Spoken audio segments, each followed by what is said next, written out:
Hello folks and welcome to Microsoft Flight Simulator. This is a bit of a random video. I wasn't going to make this one, to be fair. I was just going to test the Aerosoft Twin Otter in non-VR mode. It's very late at night and you know what, I thought I just got to see what's improved from my preview version, which I did show on the channel about 5 days or so ago. We was in VR. We're not in VR today. Shock horror. And you may feel a bit of deja vu because we are actually here at Oban once again. And we're going to fly to Loch Ness to see if we can get a glimpse of the infamous Loch Ness monster. This is the float plane version as well. So we're going to land on that lake, or loch should I say, and look at the dirt and grime here on this plane. That is very nice, and you can even see the rust there. That's the kind of stuff I like to see. It looks beautiful, and as I say, the frame rate is also really good. So this is a very relaxed, chill flight. I'm just going to see if some of the weird sort of sound issues and a few things that I did complain about with the preview version, and you know, end of the day that was a beta, hopefully those things have been fixed. Because this is actually a very compelling purchase, considering you've got the float plane version, you've got the ski version, the passenger variant, you know, and a 116-page manual as well. That's pretty cool. Like to see that.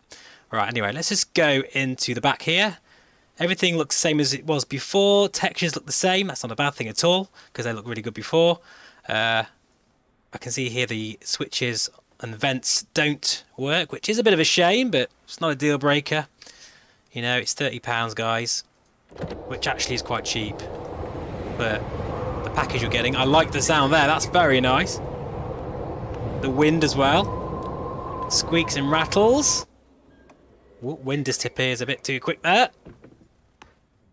Slightly out of sync sounds, but hey, that's okay. Ish. I'm sure they can sort those kind of things out with, you know, a patch. There's no big deal. I want to know how she flies and how she handles. That's what we're going to do now. So let's get this bird fired up. So what we'll do is, of course, we'll put the batteries on first. Ignitions are on. Go to the overhead panel. We'll put our beacon light on. In fact, it's probably already on because my honeycomb yoke. Yes, they already are. Let's have a look here. Yeah, they already are. Bus tie and the generator can come online. I'm going to flick it up like that and it goes back to center. Also, it's very important, guys, to make sure you're trimmed. That's the wrong button. I'm such a noob. I'm used to VR. There's the trim wheel down here, the rudder trim. We're just going to make sure that's set to takeoff. Okay. Interesting sound there as well. Also, we need to make sure, actually, we'll put our boost pumps on. And we'll fire up. And I'm actually going to stay inside of the aircraft whilst we fire up the right engine. Because that was one area that didn't sound very good before. Look at that. Tell you what, that's going to look good in VR. Right, mixture. Oh, that one came on quick. That was very sudden. Prop fully forward. I like the heat blur effect. That's nice.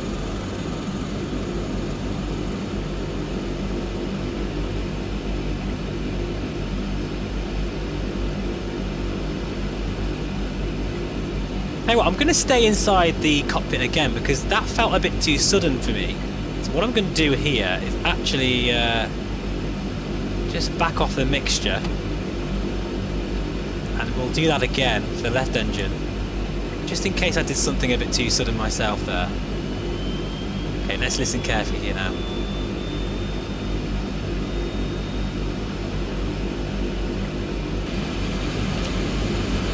Yeah, that's okay, I guess. To me that seems a little bit too sudden, but also, guys, the fuses don't work, which again is a bit of a shame, but I can kind of forgive them for that if everything else feels fantastic. We'll only know that once we get up in the air, really. Just fiddling around here. Shame that doesn't move around. I just feel, guys, and let me know if I'm being a bit too picky here, but it's Microsoft Flight Simulator. You know, the standard has now been raised, and I want to see aircraft with a lot more interactivity, if that's even a word. I want to see fuses, I want to see movable vents and lights. You know, the Kodiak from SimWorks Studios has shown what we want to see, and the Just Flight Piper series as well. But let me know, guys, if I'm being a bit too picky. But that's kind of how I feel about things. Right, anyway, fuel pump can come off now, both sides. Go back to the overhead panel, put our bleed air on. Definitely fasten seatbelt sign. No smoking in my aircraft, thank you very much. And pitot heat. She's very imposing, sat on the ramp here, I've got to say. Right then, we'll get cracking and find a runway. Actually, we'll just do the door test first. Okay, nice. Door just fling open a little bit too quick, but it's fine, just niggly things. This is where I want to know. Before, when I did this, the sounds transitioned too quickly. Yeah, you hear that? It does sound a bit weird still, guys, if I'm honest. It's definitely better than it was, without a doubt. Just feel the transitions to the different levels of the engine, or you know, note the RPM. Is that like that in the real thing? Any real-world Twin Otter pilots in the comments, please let me know. I do like the manual, as I say, 116 pages. In fact, here's a tip for you. I'd recommend, since you cannot work from home anymore because of Boris's new announcement, print it off at work and read it when no one's looking. That's my advice. Anyway, let's get the trim sorted out. We'll get some flap in there as well. Make sure our transponder is set as well to alt.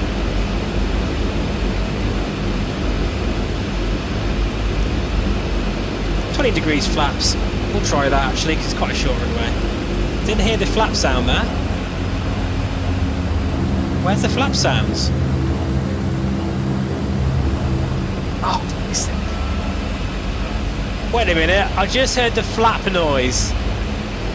That's still delayed by about 30 seconds. Come on, Aerosoft, you're better than this. Anyway, we'll now go back to the overhead panel one last time. Taxi light off, landing light on, strobes are on. That will do. Let's get airborne.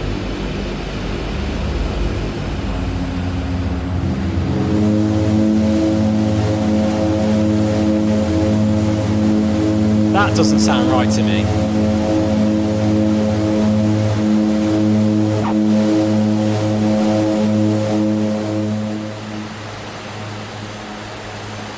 And we are airborne.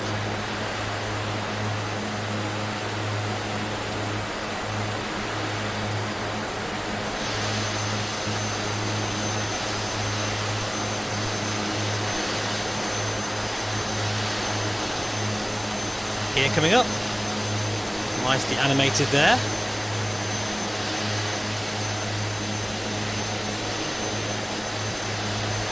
Do you know what, folks? Scotland has got to be one of the most beautiful places on earth, if not the most beautiful place on earth. I love it.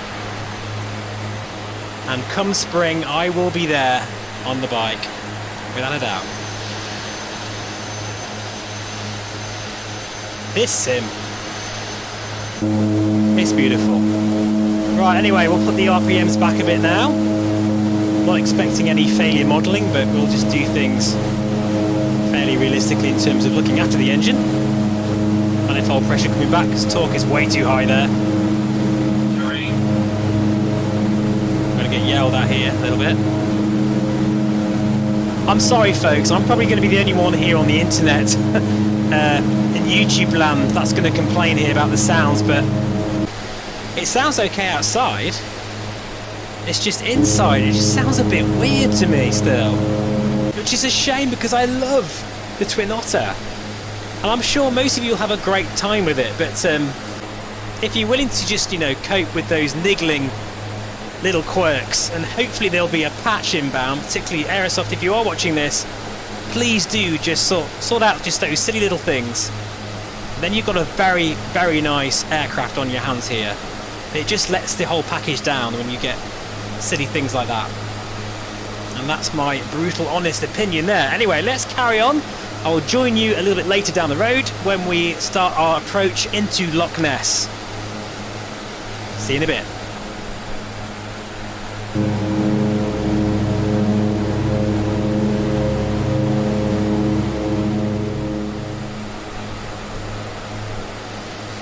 I kind of think it's really super quiet on the outside now, come to think of it. Like super quiet.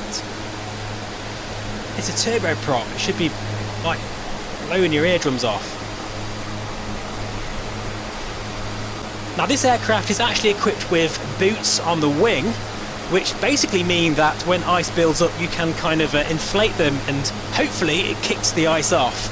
It's not ideal, to be honest, but it does work. But it's only really meant for sort of low icing conditions. But essentially what that does mean is you'll be flying with ice on your wing, so it's not as good as a heated wing. And you also have to make sure, by the way, that if you're interested, that the boots disable, they de-inflate correctly, so that they can be sort of re-enabled again once the ice builds up. You have to time it just right, otherwise you will completely mess it up and be in some serious trouble actually. Also, I've just been checking out the wiper blades. In fact, actually, let's just see if they work in the rain. Really quickly here. Let's just change to rain. Typically, we're above the cloud, of course. Where's the rain? Damn it. When you want rain, you never have any. Storm. Okay, look at that. Yeah, it doesn't work. It's just there for show. That's a shame, but never mind. Whoa! Sorry guys, now suddenly at night time again. There we go. Anyway, somewhere around here we have the Loch Ness Monster, so keep your eyes open and make sure we get that all-important photograph. We could be making our millions here, folks. Let's just stop these wiper blades as well, up in the park. There we go. I do like how you can do that, that's cool. I just feel like, you know, this add-on has potential. It really does, but it just feels not finished yet to me. It feels like it needs a few more patches before I feel I could recommend it. Maybe I'm being a bit too harsh, but that's how I feel, guys. At the end of the day, Microsoft Flight Simulator should spawn a new level of realism and, dare I say, immersion. And some of these developers, I think they're still stuck in the sort of old FSX ways, where this could be so much better, in my opinion. So there is Ben Nevis, standing proud over Scotland, the highest mountain in the United Kingdom. And there sits a house. Okay there. Actually, a little known fact, my dog Colin, he lives there at the weekends.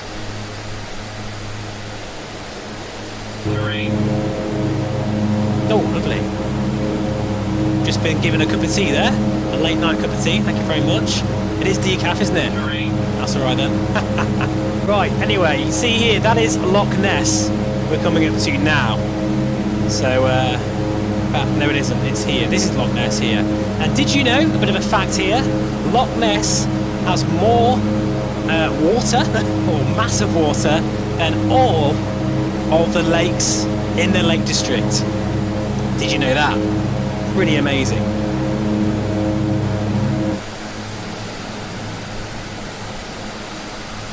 Anyway, folks, I will see you on final approach.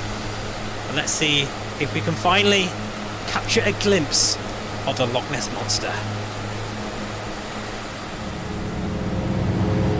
Okay, folks, so welcome back. We are now in short finals and searching for the Loch Ness Monster. We're now going to go for a water landing. We've got the aircraft configured, prop fully forward, landing light on, fuel pump on, Trim is configured as well. Got 20 degrees of flaps. 500, sink rate. And as we get closer to the Sink rate. the water, we'll go outside just so we can see what it looks like. Sink rate. Gotta say, those sounds though, they just don't sound right to me. They're niggling me a little bit here, guys, because the transitions don't seem correct. Not very smooth. Anyway, let's go to the outside now. See if we can make a semi-successful water landing. I haven't done many in this sim, to be honest.